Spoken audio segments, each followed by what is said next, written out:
మీ బంగారం తాకట్టులో ఉందా? నెల నెల వడ్డీ కట్టలేకపోతున్నారా? ఆచారి గోల్డ్ 9030022345.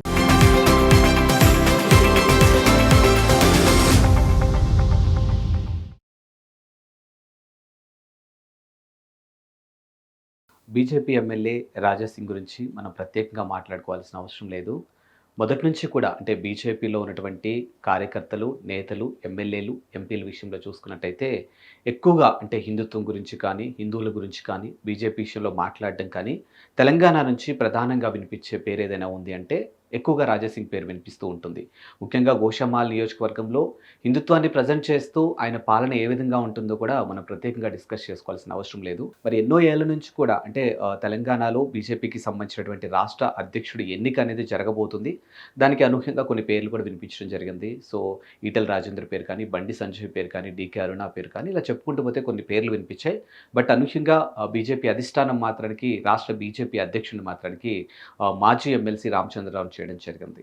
సో అదే అంశంలో భాగంగా ఆయన కూడా బీజేపీ రాష్ట్ర అధ్యక్షుడి ఎన్నిక కోసం నామినేషన్ వేయబోతే అతను అక్కడ ఆ పత్రాలు సమర్పించలేదు అనే అంశం పైన ఆయన చాలా కోప్పడి బయటకు వచ్చి సో మీడియా ముందు మాట్లాడినటువంటి మాటలు చూశారు. అండ్ ముఖ్యంగా నన్ను, నా కుటుంబాన్ని కూడా నేను హార్డ్ సిచ్యువేషన్లో పెట్టుకున్నటువంటి పరిస్థితులు. ఎందుకంటే ఉగ్రవాదుల నుంచి నాకు కానీ, నా కుటుంబానికి కానీ ఒక థ్రెట్ ఉందనే సంగతి అందరికీ తెలిసిందే. బట్ ఏ రోజు కూడా నేను నా కోసం కానీ, నా స్వార్థం కోసం కానీ ఏ రోజు ఆలోచించలేదు. అల్టిమేట్గా నేనైతే బీజేపీ కోసమే పనిచేశాను, హిందుత్వం కోసమే పనిచేశాను అన్నట్టుగా ఆయన కాస్త ఎమోషనల్ అయినటువంటి తీరు కూడా మనం చూసాము.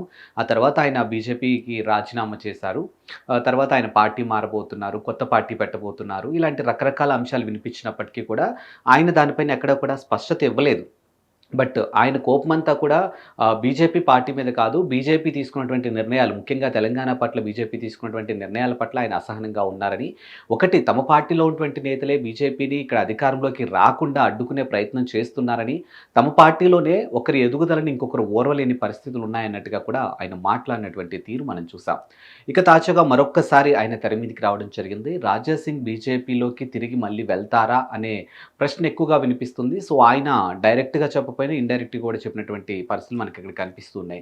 సో అధిష్టానం పిలిస్తే మాత్రం ఖచ్చితంగా తాను వెళ్ళడానికి సిద్ధంగా ఉన్నాను అన్నట్టుగా కూడా చెప్పారు. ఆయన నేను ప్రస్తుతానికైతే బీజేపీకి రాజీనామా చేశాను, కానీ ఎమ్మెల్యేగా ఏదైతే సభ్యత్వం ఉందో, ఎమ్మెల్యేగా నేను ఏదైతే గోషామహల్కి కంటిన్యూ అవుతున్నానో దానికి నేను రాజీనామా చేయలేదు కదా, సో స్టిల్ నేను బీజేపీ ఎమ్మెల్యేనే అన్నట్టుగా కూడా ఆయన మాట్లాడడం జరిగింది.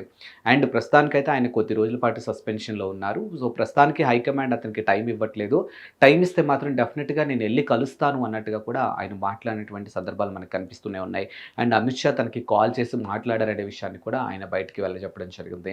అండ్ ఏదైతే గత కొంతకాలంగా గోషామాలో ఉప ఎన్నిక రాబోతుంది, సో బీజేపీ అభ్యర్థిగా మాధవీలత పేరు వినిపిస్తుంది అనే అంశాలు ఏవైతే ఉన్నాయో వాటన్నిటికీ కూడా ఆయన చెక్ పెట్టారేమో అనిపిస్తుంది. అంటే ముఖ్యంగా చూసుకుంటే నేనైతే బీజేపీకి రాజీనామా చేశాను, కానీ ఎమ్మెల్యేగా రాజీనామా చేయలేదు కాబట్టి ఉప ఎన్నిక వచ్చే అవకాశం లేదు.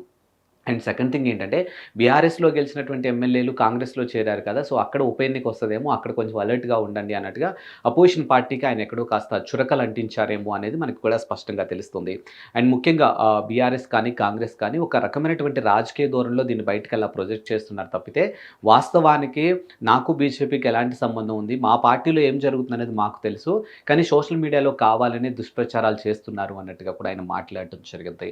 అండ్ ఇంకో అంశం, నేను చిన్న చిన్న తప్పులు చేశాను, ఆ తప్పులకి ఇంకాస్త ఆజ్యం పోసి సోషల్ మీడియాలో రకరకాల దుష్ప్రచారాలు చేశారన్నట్టుగా కూడా ఆయన మాట్లాడడం జరిగింది. బట్ ఓవరాల్గా చూసుకుంటే మాత్రానికి రాజా సింగ్ తిరిగి మళ్ళీ తన సొంతిల్లు అనేటువంటి బీజేపీకి వెళ్ళబోతున్నారా అంటే అవుననే సమాధానం వినిపిస్తుంది.